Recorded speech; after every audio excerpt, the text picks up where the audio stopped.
What's up, Internet? You're tuning in episode 149 of Nintendo Noise, Slipscreen Games Weekly Nintendo Podcast. I'm your host, Pete and Bessie, joined today by my very good friend and co-host, Mr. Stephen Radford. Hello, hello. Hello, Stephen. Welcome back. Yeah, it's good to be back. I'm feeling like I don't know if this is your vibe today, but like I caught myself in the monitor. I'm like sitting there with like my hand. I'm feeling very chill. It's like a very like NPR kind of vibe today after like the gauntlet of an episode we did for 150 over on Yeah. Slipscreen yesterday. Yeah, it's a bit of a come down, but it's still gonna be a good episode, I think. I'm Mailbag. I always feeling love that. relaxed. Yeah. Yeah. Yeah, it's always great to answer listener questions. Yeah, we have a ton of them. You guys have been writing in a lot over the last couple of weeks, and it's always been like we get through a couple of them. There's a big piece of news, so we're gonna do our best to get through a couple of these that you guys have been sitting on. So hopefully we get to one of your questions today. And again, definitely go check out episode 150 of the Flip Screen Games podcast if you haven't already. Of course, the numbering of these two ended up getting mixed up, so 150 for us will be next week on this show, but yeah, 150 weeks of and change, I guess, of the Flip Screen Games podcast. We celebrated over on that show this week, and we did a list of the top 100 games you should play before you die, and a non-insignificant number of them were Nintendo games. So go check that one out if you don't regularly listen to that show. I think it's an episode worth listening to, and a really just fun way to get a deep dive on some of our tastes and what games we think are worth your time. So go check Yeah. that one out. Lots of Metroid, lots of Pokemon, but you gotta try and figure out which ones made the cut before you go listen. Yeah, yeah, and, don't look at the thumbnail for too long. Lots of clues. Alright, so I wanna jump into, things by starting off with a comment and then a question from one Trendy Brendy. Trendy Brendy wrote in and said, just like you can, and said, "Give me credit for calling Famicom Detective Club. Very unfortunate timing with those announcements and the podcast recording and release dates." Credit where credit's due, Trendy Brendy. You did call that out. I forgot to mention that in the little interstitial that I added. So yeah, if you guys didn't catch last week's show, um, we talked all about the like who is Emio reveal and everything. Literally the day before the new Famicom Detective Club trailer dropped. Yeah. So I did a little add on in the beginning of the show and kind of broke down the news, and then let everybody get into the main show. I will say I did notice a lot of you didn't watch that episode. It does not seem like you're super interested in Famicom Detective Club. That's fine. I will say if you didn't check out that episode just because you didn't think you cared about the game, we did have a nice long question block segment at the end of that show. So if there's a question that you have written in, or you like listening to us answer those more evergreen questions, there's at least 30 minutes of conversation on that on the back end of that one. So go check that out if you haven't. How are you feeling about it being a Famicom Detective Club game? Because we spoke a little bit off mic about this, and I gotta say, I was a bit disappointed. I was really hoping it was gonna be some new IP, maybe like some survival horror from Nintendo, and do they have like a different kind of angle or they're a unique Nintendo spin they could put on things, Yeah. and like a mature game from them that we haven't seen in a good while. Yeah, I'm kind of two minds with it. I think that it is simultaneously not quite what I was hoping for, and also still interesting for what it is, right? Like, I definitely think that the conversation we had about, how interesting it would be to see Nintendo kind of take their approach to game design that, I think we all can agree, right? Nintendo is one of the best in the business at creating novel game designs, right? And something that feels fresh and new, and like breathing like new life, or finding an interesting angle on a genre that's well worn, right? Like Mhm. Splatoon being their kind of, take on a shooter, right? Is like it's very unique to any of the other big multiplayer shooters that are out there. And I think seeing that with survival horror, or, some other, some kind of horror, not necessarily survival, right? But that more like M-rated horror title was something I was definitely interested in. And it is kind of a bummer, that we're not getting that. On the other hand, I do think that Famicom Detective Club is very interesting, right? Like I've not played the original two, but it being a franchise that, dates all the way back to the NES, right? It has been dormant for 35 years or whatever it is, right? 30 years at least, and is now coming back kind of seemingly out of nowhere. Obviously, there was a remake of the original 2 titles last year, so maybe we should have been looking for this. But, you know, Oh, you it never know though what Nintendo's gonna do. They you could have don't. released remakes and then, oh, who That's knows? it. Because where's Wind Waker? But we got, like, the remaster of the other Zelda game that I always forget the name of. Yeah, yeah, uh, Twilight Princess. No, And, not Twilight Princess. What was the one on oh, the no, no, no, Switch? Skyward Sword. That was the one we got. Skyward Sword, Right, that's Twilight it, yeah. Princess was also on Wii U. Yeah. Um, yeah, and to your point, right, like, it's like you don't take anything like that to the bank, right? Just because something like that happened doesn't mean that something else is gonna happen. So I mean, we didn't even throw that out there when we were trying to guess last week. So, it's certainly a surprise, I think, to many folks, not Trendy Brendy, because he's reading them tea leaves. Respect. He's I he's got his finger on the pulse all the time, I he swear. he is often very good with predictions. Yeah. Yeah, he's a student of the game for sure. And I think like in a vacuum, I think this is cool that it's coming back, that the original creator is getting to kind of like revive the series seemingly as a solo project or with a very small team, and that, it's going to be kind of like another big release for Nintendo in August. Um, I think it's cool. It's cool that I think if we didn't have a teaser building us up thinking that it could have been something else, I don't think I would look at this as like a disappointing announcement. So I that's the way I'm trying to think about it is It's the marketing beat, isn't it? Because like, it was really intriguing. It's like, who is Emio? And, like, it right. got you got a whole episode out of it last week where it was like, "Oh, what is this? What could it be?" And then it is in my mind, it's like, "Oh, it's a game I'm probably not gonna play play because 'cause I'm not really interested in this kind of See, now game." that I don't understand because you like visual novels, you like point and click, you like detective games. Why aren't you interested in this? I mean, literally on the episode we just did, you called out a game like this as one Yeah, of the that games is that you thought true, was so yeah, special. Hotel Dusk, I'm not yeah. trying to like put you on the spot. I'm genuinely wondering what is it about this that is not speaking to you considering, there are so many examples in recent memory Mm. of games like this that you really connected with.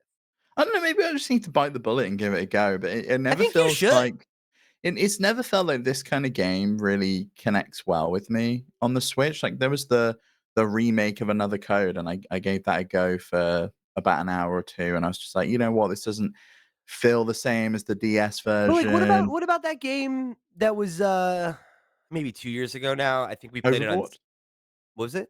Overboard, is that the one you're thinking Yeah, of? the one where you're Yeah. on the boat, right? I Like, love that game, yeah. yeah, like, I mean, this seems not that dissimilar to something like that or, like, I don't know, you Yeah, know? maybe I'll give it a go. Maybe I'll pick it up in August. It could be my August. I Well, think you see, the should. problem is, there's just so many other games coming out, and How long that's is this one, though, you think? Probably not that long, like 7 hours would be right? my guess, Yeah, one yeah. person made the entire thing, it can't be that long. Oh, who knows? Like, one person made Stardew Valley, and it's, like, centuries long. That's a good point. Okay, but the remake of these games came out a year ago, right? Yeah, yeah, So it's been in development for come on, it can't be that long. It can't be that long. yeah. I'd love to know how this came about. Was it like, this was the concept and the idea, and we're pitching a new game, and Nintendo was like, "You know what? No one's gonna remember that franchise.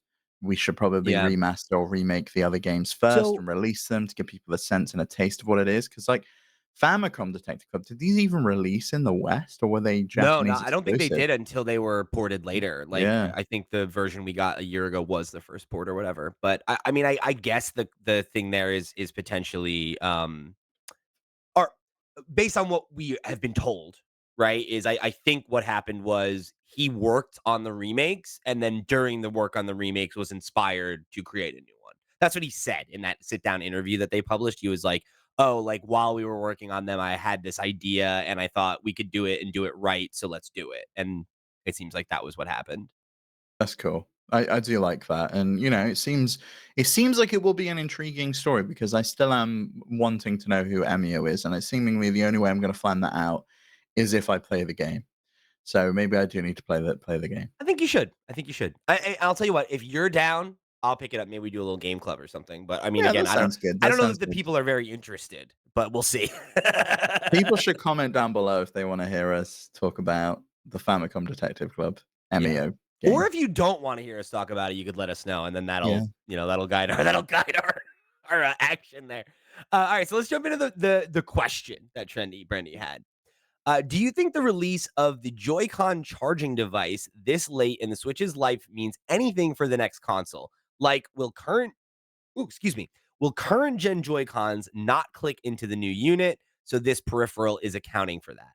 Yeah, so this is an interesting one because this week they announced this new Joy-Con charger. You can either use it handheld and it just sort of connects. It's like it's a square piece that's similar to the grip that comes with Right? the Switch, or you can kind of put it on a stand and dock it, and you can charge up a set of Joy-Cons. But man, seemingly in the last year of the Switch's life, it really does make you think. And that combined with some rumors we spoke about previously, with the fact that the new Joy-Con for the Switch 2 are expected to use magnets to attach to the console rather than a rail system, similar to something that Right. we've seen on like the Lenovo Legion Go. It means that it's unlikely to be compatible, and there's a lot of Joy-Con out in the world. God knows how many of them have got drift, but if yours don't, you're probably still going to want to use them with the next iteration of the Switch, whatever that may be called. Yeah, so I guess the only thing that I think is interesting about the because we've got an article about this that we're referencing here from Screen Rant, and they're kind of speculating on that aspect of like, well, we have that patent with the rumor that the Joy Cons will be magnetic. So if that turns out to be true, then it wouldn't necessarily use those same rails. So then it seems like this new charging station like wouldn't work with those new Joy-Con, but I don't know that that's necessarily true, right? You Like, don't? Why? well, I guess it depends on because we have an image of it, right? But like seeing a patent versus how something is in practice, right? Like it's not always one for one. And to Trendy Rennie's question, if they're really dialed in on backwards compatibility, I don't know that it's guaranteed that old Joy Cons won't be able to be supported in some capacity. Cause like you could easily have it be there are guardrails for them to snap into, but then like magnetic strip or whatever, like has a cutout that just like goes over that or something. Possibly. I kind of feel like the issue would be less of them attaching and more of them, like, charging and, like, where the contact points would be. You'd have to Yeah. keep the same contact points at the bottom or the footprint of the console. We don't know if the new console is gonna be larger, smaller, if it's gonna be the same form factor at all. So these could slot on, but look really wonky. And so maybe they wanna move away from that and have, like, Yeah. new Joy-Cons that attach magnetically. Maybe they've got a grip on them rather than the Joy-Cons we've got currently, but also still be able to say, "Oh, I want to play Smash Bros. And I don't want to have to buy all new sets of Joy-Con because I've bought like 6 or 7 of these things, and I can just connect them wirelessly when it's docked to the console." I just Yeah. Yeah, that's true. I don't know that they would fit the console. I think that's probably this is probably a big indicator of that, because why would you not release this device earlier on in the life cycle? They've licensed other companies to do it. PowerA has Right. a Joy-Con charging unit, which I think was available at launch with the Switch. We've had the power charging grip before. They've made one of those, but we've never had like a docking station, which has always been a little bit weird to me. Yeah, especially because it's so common. Like, it's like a very common accessory for these third parties, right? Like, I mean, Sony they actually have their own proprietary one, right? Where it's like it's a PlayStation branded, like you can Yeah. drop your PlayStation controllers in there. Um, yeah, I don't know. I think what you're saying does make sense to me, though. I think that could be potentially the kind of Band-Aid solution that they offer of like, "Hey, look, like, for your new Switch, like, there's the new Joy-Con, and it has all this new functionality, and, like, you need to upgrade your Joy-Cons as well, but, that's only for handheld. Like, if you wanna use a Joy-Con on an old Switch game, or you want to play, like, multiplayer Mario Party or something, and you don't need, all of the new bells and whistles from the new controller, for every game, right? Like that you could still use it for multiplayer. I think that could be doable, right? Like we've seen Nintendo do that sort of thing before. You're able to use your GameCube controllers on your Wii, right? And that was ostensibly for backwards compatibility and Smash Brothers, but Yeah, I mean, you can still use your GameCube controllers on your Switch if you want to, right. if you buy that little USB Um, dongle. Right, totally. So, like, the idea that they will have some kind of, like, you know, even if it's an imperfect solution, some kind of solution to be like, "Hey, like, the 10 pairs of Joy-Con that you bought or whatever, right, are not now garbage or now not e-waste or now not totally obsolete," I think is not outside the realm of possibility. I think Mhm. given how they usually treat um, previous generations controllers, it would be kinda surprising to me if they were, gonna totally just like axe all the Joy-Con that are out in the wild. That said, they are a form factor that has proven really challenging, right? Like the drift problem has been really significant. They've had lawsuits over it. The idea that they would want to move away from them is not unheard of. But it's also like for at least the first several years of the Switch 2's life cycle, the Switch 1 is still going to be a mass market consumer product that they're trying to sell to people. So like you can't just abandon them totally. Uh I think that would be a bad look. And I think it would definitely be the type of thing that Nintendo is trying to avoid, given everything they've said about their concerns about maintaining the market, about getting Switch owners to upgrade, and how like this has been a problem for them in the past. I think not honoring the hardware that you've already invested in. I think not honoring the software that you've already invested in, like backwards compatibility. I think those are all the same kind of thing that leave people feeling burned or like leave parents feeling burned or whatever, right? Like I remember anecdotally, right? When the PlayStation 2 came out, I remember vividly having a conversation with my dad where he's like, so what, this is all just obsolete now? It's all dead tech. Like, it's all like a waste. And it's like, well, no, it's backwards compatible and I can still play the old games that I like and yada yada yada. And it's like, okay, like that does assuage parents who have invested 7 years into this ecosystem being Mhm. like, "So now all this is just garbage," is like, nobody wants that. Nobody wants that feeling. The same it's like we talk about this all the time with backwards compatibility. People want it more than they actually want to use it because the perceived value of it is so great that you've invested all this money in a library that you want to come with you, even if you're not probably gonna See, play I those games actually very think often. this time around I would want the games to really come with me. Unlike, say, am I really gonna go back and play Call of Duty, Modern Warfare 4 or whatever? Rather than like that, I will wanna whip out Mario Party Superstars or Smash Bros, or bring over my copies of Jackbox, and I will wanna be able to play them with friends. And Mario Kart Yeah. 8, if there's not a Mario Kart 9 at launch, I'm gonna wanna play that, Right. and I'm gonna wanna be able to play that split screen on the TV like I've been able to do And since the launch. they're not gonna want you to feel like you're being punished for upgrading. They're not gonna want you to feel like this console that It you might, because it invested might all be the this kind of thing, time. yeah, it might be the kind of thing where you're just like, "Well, I'm not gonna upgrade because I don't wanna buy a Switch 2, and also then 4 more sets 2 more sets of Joy-Con, so I've got a complete set so I can play these multiplayer games." And That's a huge investment at I think launch. supporting, last gen Joy-Cons and the Pro controller would go a long way in kind of alleviating that. It's like, well, hey, when you buy your new Switch, you're gonna get a set of new Joy-Cons. So any of the games that require that functionality, you'll have them right out the box. You don't have to worry about that. For most of the multiplayer games, you don't have to worry about that because you already own some of these controllers that'll move forward with you. And like it should be that simple, right? And I mean, never say never when it comes to Nintendo making a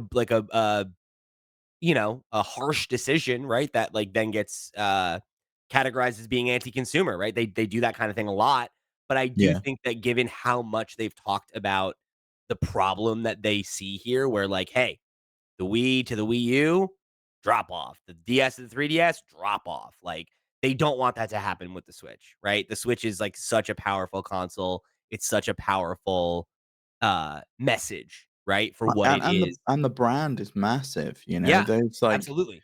even down to that, like, Joy-Con click, the fact that we might be losing that because it's magnetic now and we don't have that, like, snap when it goes Yeah, in. Are we gonna get a new sound? Are we gonna get a new probably. animation? Like, what's it gonna be like? So, I think the Switch brand in many ways is, like, become on par with the Nintendo brand, and they need to kind of keep that alive if they want that to be the future. I mean, we've talked about that. I really think they should call it the Nintendo Switch 2. I really Me think that too. I think that a huge part of the PlayStation brand strength is that, right? Is like, Yeah, I it's mean, clear. Like, guaranteed, right? Like there are a lot of other things about that. They have lots of good exclusives. Their first party offerings are really great. Sure, but I think that the reason that general consumers identify with the PlayStation brand so much is because it's simple and it is very like the PlayStation 1 was the place where I played 3D home console video games on my TV. That is the same thing with the PlayStation 5. It is the same value proposition. And it's very easy for you as a consumer to be trained to be like, yeah, cool, I'm in, right? Whereas like Nintendo, I mean, for the last, I mean, since the GameCube, right? It's like every generation has been, well, what's the gimmick? And is the gimmick any good? And if it is, does it have legs long enough to last the entire life cycle? Or is it going to end up like the end of the Wii, where it was mhm. collecting dust for most gamers? And, I know for me, right, as somebody who was actively playing video games at that point and actively looking for new stuff, I played my Wii all the time, but I played like 2 games on it, one of which was a old game in Mario Party 2, and then Smash, which was one of the first games that came out on it.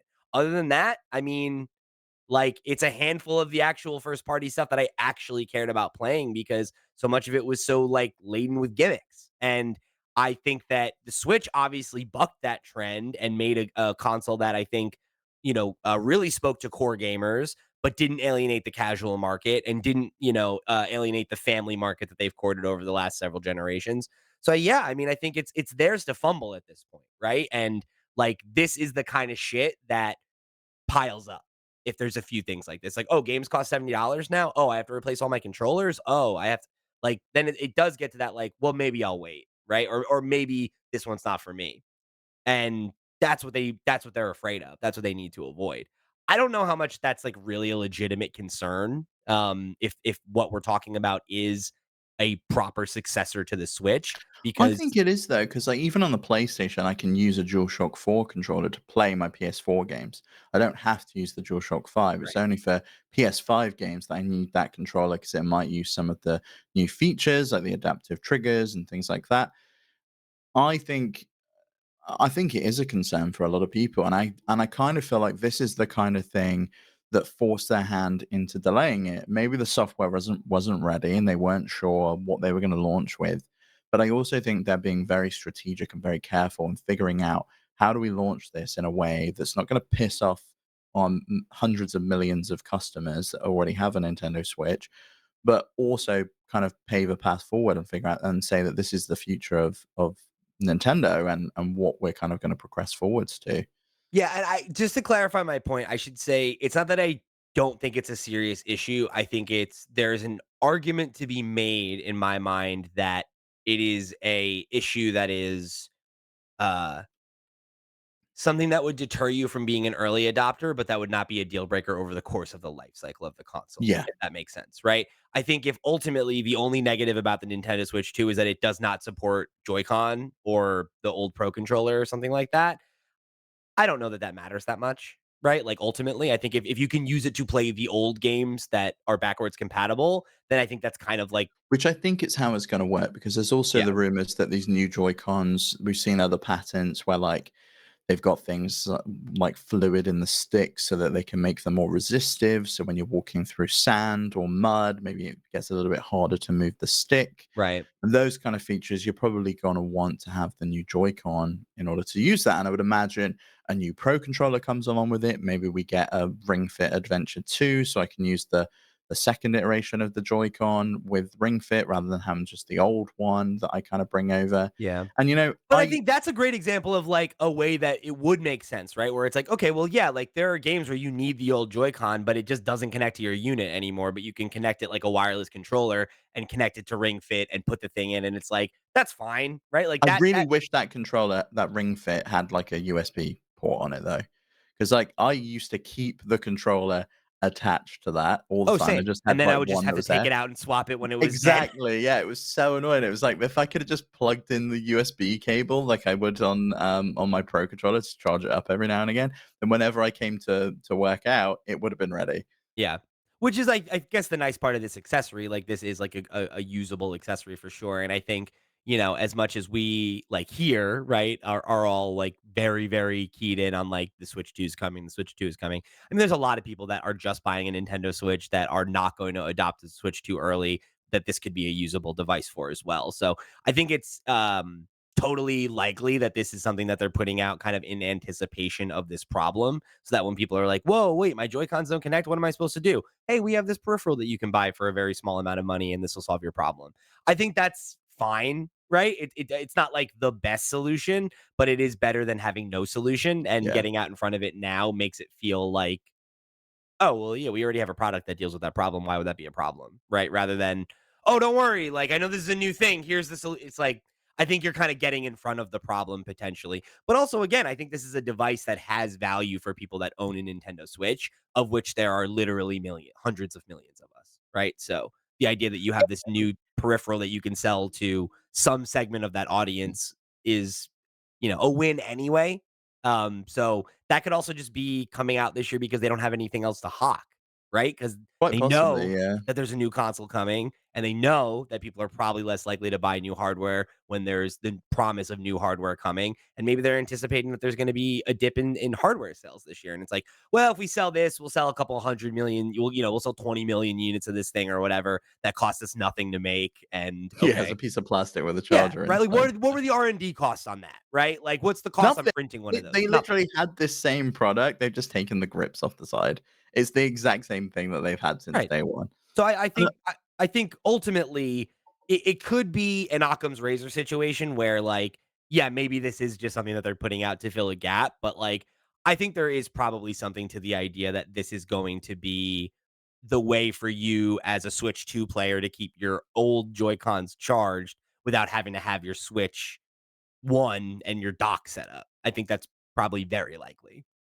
I think so, and, like, I think a lot of people wouldn't plan to keep their Switch 1 around, but they might have a second set of Joy-Cons, and they want something like this so they can keep the Joy-Cons, sell their Switch, and then they've got a way to charge it.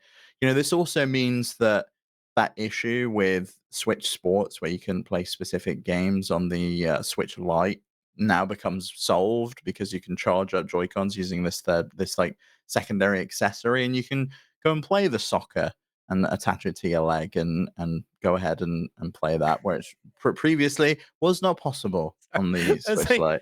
the way you said that was like the soccer. It was very British. It's very Well, I was like, gonna say we don't call it football, but that. then I realized that people might think I'm saying something else. So I know. It's soccer. just funny. It reminds me of like when you hear an adult say like Pokemon, like, yeah, you go play the soccer. Little footy. Awesome. So yeah, I think this is probably something.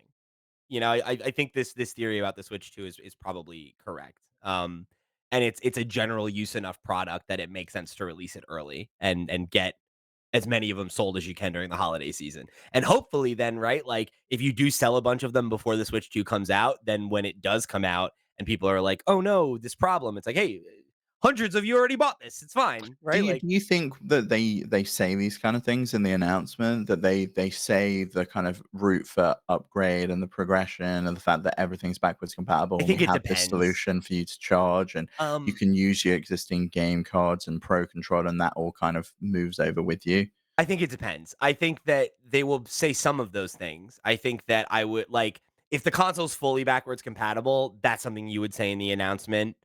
I think this is the kind of thing I could see kind of going one of two ways where I could see them being like it could be in that like very Nintendo voiceover like kind of like with the Nintendo Switch 2, you'll have the ability to play all of your games from your Nintendo Switch library and have support from your original Joy-Cons and Pro Controller. If you need to be able to charge them on the go, of course, we have our charging two-way docking station that we released and it's like that kind of thing. Like that could very much be like here's us answering the backwards compatibility question, getting in front of this. Like, that could be like when you mentioned, does your old dock still work? No. Here's why. Yes, it does. Here's why. Like these are all questions that they're gonna have to answer.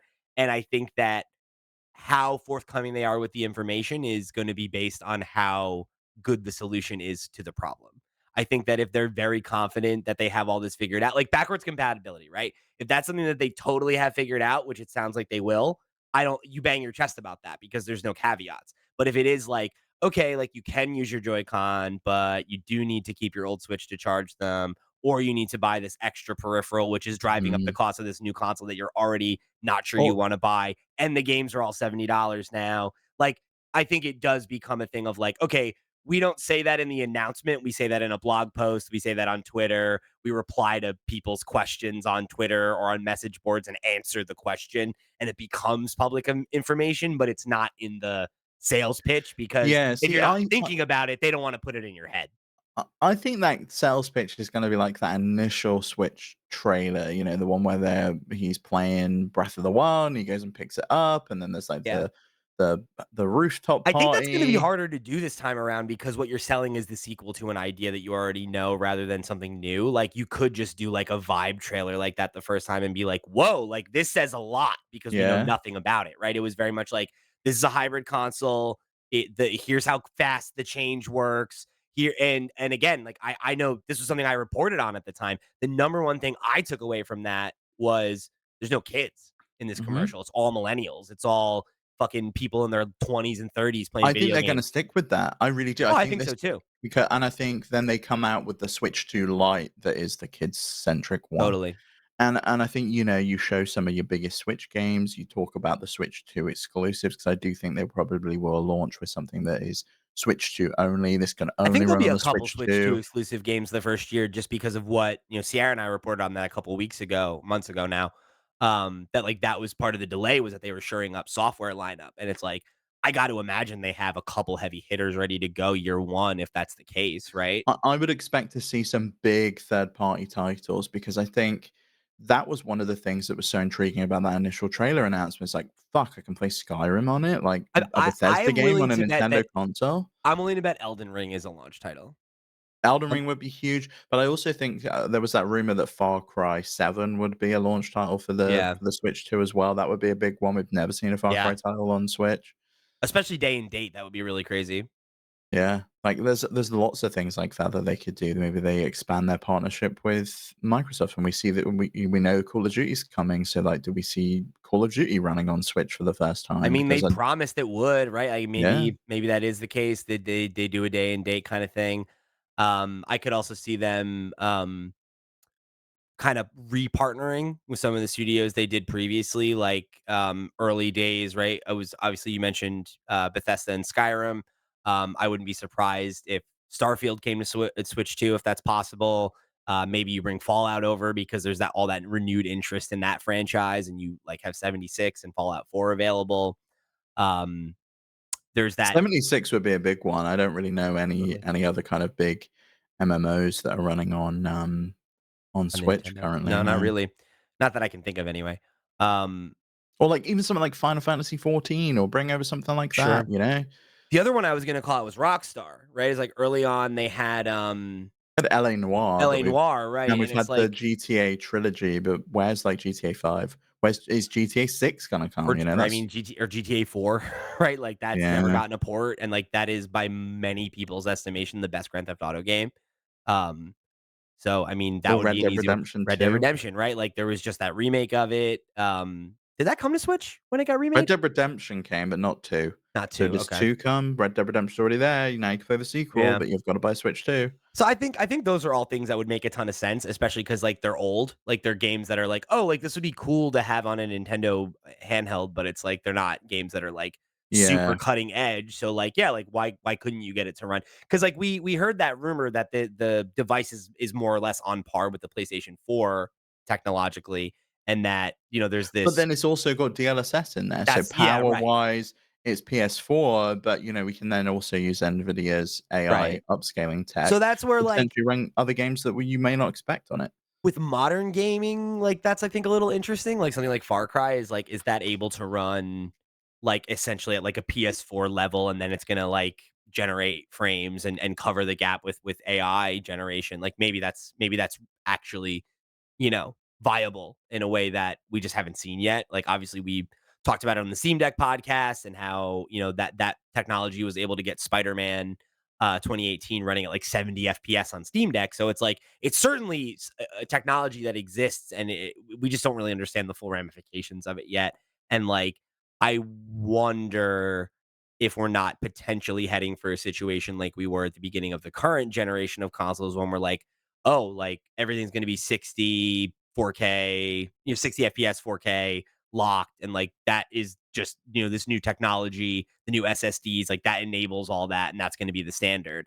And it's like it wasn't though, right? It is when it is, but when it's not, it's there's some games that still It get capped was at with the 30, last gen games, but, I feel like right? Unreal Engine 5 games, it's just like, "Nah, you're So never that gonna get near there." that ends up becoming a question for me, is like, is that technology able to bridge the gap between, the Switch 2's technological footprint and like the power required to run Unreal Engine 5 games?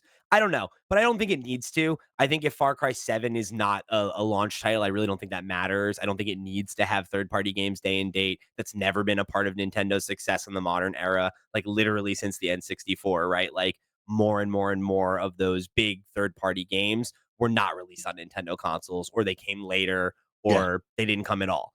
And I think that, you know, Nintendo's consoles live and die by Nintendo's games and their partnerships with other key developers, mostly Japanese and indie. And I don't really feel like we Absolutely, but I need think a ton of big those, like Western modern releases to like make the thing attractive. I think having ports of popular last gen games is honestly enough to fill in that to some extent, early, yeah, I think lineup. last gen games can fill in, but I think Nintendo fans are gonna go out and buy this day and date anyway because they're excited about it. They wanna play Metroid Prime 4 in the best way possible. We Mhm. know that's coming next year. There's probably gonna be a launch title for the Switch too, I would imagine. And Or maybe the big fall game that year. yeah, or the big 4 game that year. I wanna play the latest Pokemon. I wanna play Mario Kart 9. We know all these games are coming to the Probably the new Switch too. 3D Mario. But what pulls me over if I'm not a big Nintendo fan? Well, maybe I can play some of the big games of last year, like Alan Wake, or maybe I can play Baldur's Gate So, 4, I think the 3. Baldur's Gate 3, yeah, maybe I can play I that. don't think 4 is coming out that soon, but, No, sadly not. um, I hear what you're saying. I know that that player exists. I know that there's that player in our audience, right? Like, Sierra is like that type of gamer, right? Like, she plays on Nintendo. She doesn't have, like, a PlayStation or any of these other platforms, right? Like, there are plenty of us that do operate that way.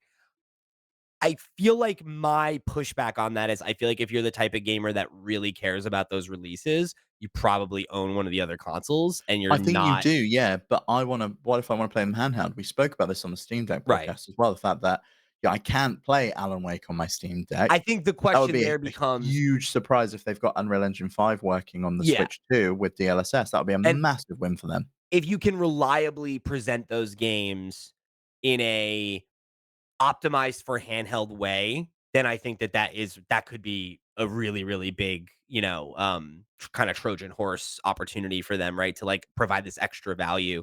But yeah, I don't know. I'm kind of inclined to think that that will always be icing on the cake and never a key pillar of the strategy, just because I think that they are on such a different technological timeline than the rest of the industry. And it's really hard for them to like, I mean, you look at like the very, very, very few modern games that came to Nintendo Switch and ran natively and ran well, right? It's like Doom, and like that's it. And I think that it's very interesting because of where we're at in the technological leaps that are happening now, because like the gap between generations is getting smaller and smaller, and the gap between the PS4 and the PS5 is not that big, right? And like we've seen a lot of the big PS5 games be cross-platform, or and playable on older hardware. So the idea that this device Well, could and come those out. games also come to PC where it's inherently scalable.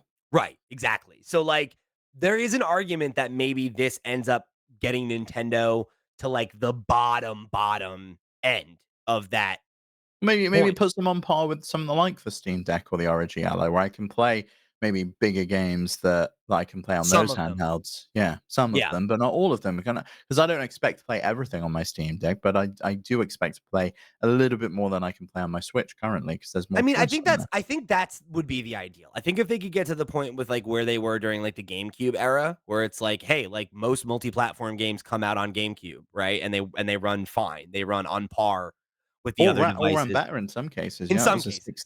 60 FPS powerhouse for a lot of games. Yeah, true. But yeah, right, but generally, people are kind of, like, think of that as the weakest of the 3, right? And obviously, that's, like, not that's rarely the case. They rarely have that level of parity. It's usually one does better at some things than others and vice versa.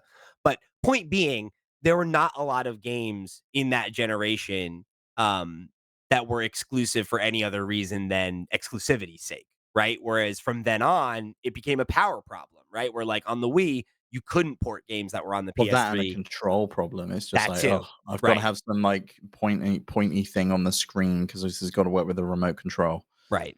And then obviously the Wii U had the same problem, right? Where, like, all the ports it got were like these games that had already come out, and it was like, why would you play it here instead of on this other console where it came out 2 years ago and it runs better, right? And it's just like it never felt like it always felt like you were making a compromise to play your game on a Nintendo console, and that's what we need to get past if we want third-party games to be, like, a key part of the pillar and the strategy, and that's possible, but I also just like I said, I just don't think it's necessary. I would like to see it, but I also think that, like, I think we might just be past that as part of Nintendo's strategy, and that they've, for a long time come around on the idea that, like, they need to be responsible for their output. That's why they stopped having 2 SKUs and why they brought all their development onto one device, and that clearly worked out really well this generation, right? Like, um Yeah, I do think they see the value in partnerships, though. You know, you can see that with, like, their partnerships with Capcom, for example, and having yeah, games like Monster Hunter there and their I do partnerships with think Square Enix. I do think we'll see more of that. I think that's a little different, though. Like, to me, partnering with a third party to make a game specific to your platform is a little different But than some of those games aren't specific to the platform, you know, like Monster Hunter, it does come to other platforms, and the next one is coming to pretty much every console from what I can remember. came later though, right? If I'm not mistaken, like Rise came on This one Switch first did, and then it yeah. came to Yeah, PC. yeah. Right. So like that to me makes sense though, right? Because then you're building the game with Nintendo Switch in mind, and then you port it everywhere else. And if it runs better on PC, if it runs better on who cares, right? Like that's fine. It was made for the Nintendo Switch. I think that is like that's fine, right? Like that obviously worked with Ubisoft and the Rabbids series. Like those are strategic partnerships in the same way that like PlayStation getting Persona is a strategic partnership. It's not because it couldn't run other places, right? Well, And let's go into Xbox these days, you know? now, right? Exactly. And I mean, same deal. And I think that kind of thing makes sense. If they want to partner with studios like Bandai, like Capcom, whatever, um, and like whether that's letting them work on their IP, whether that's producing an original game in a series like Monster Hunter, whatever. I think that is probably the path forward, not how do we get Far Cry 7 to run on Nintendo Switch 2 day and date. And maybe that'll work for a little while, but I think that you're gonna hit a point sooner than later where that's just not doable It's because there is such a gap potentially, between that like, hardware. we've got the Xbox Series S, which is dragging down the current generation, right? It's true If that sticks around, which seemingly it has to and will do, because Microsoft's saying you've got to release it on both for at consoles least 2 more years, right? for at least 2 more years, yeah, and that's gonna be interesting as well when another handheld comes into the mix. Do people go, "Oh, you know what? You know, third parties don't need to release it on the Nintendo console because the Xbox handheld is maybe a little bit more powerful and is where people would expect those kind of games to come." But it's exciting nonetheless. I'm really intrigued to see what Nintendo's got, and I'm glad there is a solution with this Joy-Con charger so that, you know, people aren't left with a bunch of e-waste because that would be a real concern, I think, for a lot of people. Yeah, agreed. All right, so I want to end things with a question from our question block. But before we do that, I'm going to remind you that this episode of the Nintendo Noise Podcast is brought to you by our Patreon producers for the month of July. They are, of course, Arnold J. Rimmer, Christopher Valens, Gabriel Hasselmeyer, aka Sobe, Snackago, Steve Stompy, Susan Likes Cats and Also Boobies, Ty the Dude, Voodoo Vic, and Wakahula. Thank you all so much for your support over on patreon.com/flipscreengames. You all are the realest of the real, and we greatly appreciate your support of this and all of our sister shows. Remember, if you want to go above and beyond just like they did, if you want to write into the question block just like folks did this week, if you want to go check out our sister shows, the Flip Screen Games podcast, where we just celebrated 150 episodes, or the Steam Deck podcast, you can do all that and much more by heading over to flipscreen.games. That's our website where you will find links to all the places we are all over the web and all the ways that you can get involved in the community or show your support. However you choose to do so, thank you for joining us for another one. All right. So, okay, we're going to do two questions, Steve. One of them's a follow-up. I want to give you an Okay. opportunity here because Andrew Valentine wrote in last week, asked, what 9-9 game do you think is the best? I had my answer with Tetris 99, and I was surprised to find that Max and Sierra never played any of them. Never They played didn't any of the play 9-9 Tetris games. 99? I know. I Oh, couldn't believe it. my favorite is Pac-Man 99. I I love thought that's that. what you would say. I Yeah. thought that's what you would say. Okay. I wanted to give you the chance because I know you, like me, are a big fan of the 9-9 games. Yeah. I think Pac-Man is Pac-Man 99 still around? I can't No, remember. it's not. It's I gone. was gonna It's say I gone. thought that one got retired, right? Yeah, which is a real shame 'cause, Pac-Man's probably my favorite arcade game. It's the one I would always go to. It was Man, close to making it onto the list, of the 150 dude, 100 I list. I was thinking about that list and I'm like, "Damn, no Tetris and no Pac-Man. That's fucked up." Yeah, I know. But I I had feel missed like, again, Pac-Man those are too. the kind of games that everyone plays. But I think after that, Tetris 99, I've never been a big F-Zero guy. I tried it out and I was just like, "Yeah, you know what? I'll just go play Mario Kart instead." Um, I Fair. liked Mario 35. That was pretty cool when it was around. But for me, I think Pac-Man 99 is my absolute favorite. Very nice. All right. Okay. Let's end this one on one from that doc guy who wrote in and said, "Do you think Dolphin is flying too close to the sun? With the publicity they gained after their X.0 update earlier this year, plus the added setting for achievements in retro games, do you think that Nintendo might go after them again, especially after the Steam shutdown?" Well, I think this is an interesting one. The Steam shutdown wasn't really Nintendo shutting it down. It was Steam writing to Nintendo and saying, "Are you cool with this?" And Nintendo was like, "No, No. not really." And so then Valve was just like, "Nah, you're not allowed on the store then." So I Right. think that was Valve trying to maintain a friendship and a relationship that they have with Nintendo, Yeah, especially and like considering we've seen. avoid a news story, Yeah, right? avoid a news story, but we've seen Valve release games on the Nintendo Switch. We've had the Portal Bridge game. I think the Portal Collection came as well. So I don't think that that really was anything. And I don't think adding achievements to retro games is either. It's something that pretty much most emulators add. The only thing I would say is that, there was a little bit of evidence that maybe they had some private keys that would have been stolen from a Wii in the source code. But whether that was true or not, whether there's grounds in that or not, I don't know. I think if there really was, and Nintendo thought there was, we'd have seen them go after it. I also don't know if Nintendo really sees much worth in it at this point. They're not really allowing us to play a lot of these games. Dolphin is the only way to do it. It's not like Yuzu where there's a real problem with people stealing games that you can go and buy currently. It's games Yeah, that haven't been around for a very long time that people love. And I think if you really love the game and Nintendo re-releases it, and we saw it with Pikmin, people go play them. People go buy right. them. Same with the Metroid Prime remaster. People bought it. I'm inclined to agree with you. I think that Nintendo recognizes that they need to, and I know that this is probably gonna sound funny considering how litigious they are, but I think that they recognize that they need to pick their battles, right? Like I think that, as much as Nintendo kind of famously goes after other companies, or individuals, right, for IP violation, there are a lot more examples of them not going after people than there are them going after people. And I know that, and I know that that sounds messy, but stay with me. Because like we literally got comments when we talked about that lawsuit a couple weeks ago, and someone was like, "They're just being a bully now," and I get that. I get feeling that way. I get that point of view. I said as much during that episode. That said, all you need to go do is go to Etsy or like Redbubble or whatever, and whatever website you go to buy handmade stuff, right? Like stickers, art prints, whatever. And there's literally hundreds, if not thousands, of results of blatant IP theft, right? Of people selling things with Mario's face on it, of people selling, stickers that are literally just PNGs pulled from Nintendo's websites. Like it's like, you know, there is a lot of blatant IP theft of Nintendo's properties that they let go because at the end of the day, going after those people is not really worth it because what you're effectively doing is going after your fans, going after some of your most activated people.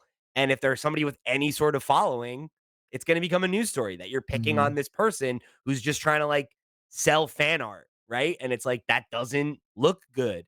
And for a company that your entire business is based on having a relationship with your consumer, right? And ingratiating loyalty. That's when you talk about the quote unquote strength of a brand, that's what the strength of a brand is, right? Is people knowing you and loving you and caring about you and going after somebody who's selling like Mario scarves on Etsy or something like that is obviously not beneficial. And I think that when it comes to going after the homebrew community, going after modders, going after, emulation community and stuff like that, the big examples are usually connected to people that are pirating modern games, not the alternative, right? It's not usually the ROM site that's hosting NES games. It's like you're enabling people to steal Switch games. You're enabling people to pirate Tears of the Kingdom, right? And it's like Yeah. I don't, we've talked a lot about that, right? I recognize that like the idea of like ethical piracy and everything. It's a very gray conversation, and I think that there's a lot of room for there are some things that like I said, right, like Etsy sellers that is blatant IP theft. Do I think that Nintendo should go after those people? No. Would they be completely within their right to do so? Yes, and that's where you have to remember like these companies are not your friend. They are companies that exist to make money and they happen to be places where artists that we love have made art that we've connected with. And you can love Nintendo and love what they make and love the artists that work there and that's all well and good. You need to be able to separate that from the corporate entity that is Nintendo and recognize that they have a responsibility to protect their IP legally, right? Like that you have to do that if you want to maintain your IP. And it leads to some, attractive outcomes like that, right? And I think that to your point, unless there is proof that they're violating their copyright, or like by stealing code, right? Like there's no real violation of intellectual property. Emulation is not illegal. And, having achievements or whatever, right? Like none of that violates their IP in that way. Mhm. So, there are completely legal, legitimate uses for emulation. And as long as, that legal precedent is set and it has been, I don't think they're at real risk of being attacked by Nintendo unless they overstep. Agreed. Yeah, and I don't think they have in this case. Yeah, adding achievements is nothing. We've seen it in pretty much every other emulator. It's in RetroArch. Why not in Dolphin? So Yeah. good I think question that's though. yeah, great question. Thank you everybody for writing in today. This is a great time. I love getting to do question block episodes. To Don Devious, Trendy Brendy, and Andrew Valentine, I have a bunch more questions from all of you, and we will get to them when we can get to them. But we are out of time for this week. Just don't worry, we did not forget you. So if you guys want to write in with your thoughts on any of the stuff we discuss on this week's show, or if you want to send us some questions for next week's show or the weeks beyond, because of course next week is 150 here on Nintendo Noise. So we're going to have to do something special to celebrate that. And I'll tell you what, we don't know what it is yet. So if you got an idea, feel free to pitch it. Maybe you'll get to decide how we spend our centennial. That's what it is, right? Centennial. The Is that right? Centennial's 100. Don't know what the hell 150 is, but someone should write in and tell us what it is. Bicentennial. The Nintennial. The Nintendo. Oh, I love that. Yeah. So yeah, great. If you got an idea for next week's show, write in. Otherwise, we'll be back with something special for you. Make sure you get involved all the ways that we talked about. Thank you guys for joining us. Thank you for being a listener. Thank you for tuning in to another episode of Nintendo Noise. For the crew, I've been Pete. He's been Steve. We'll see you next week.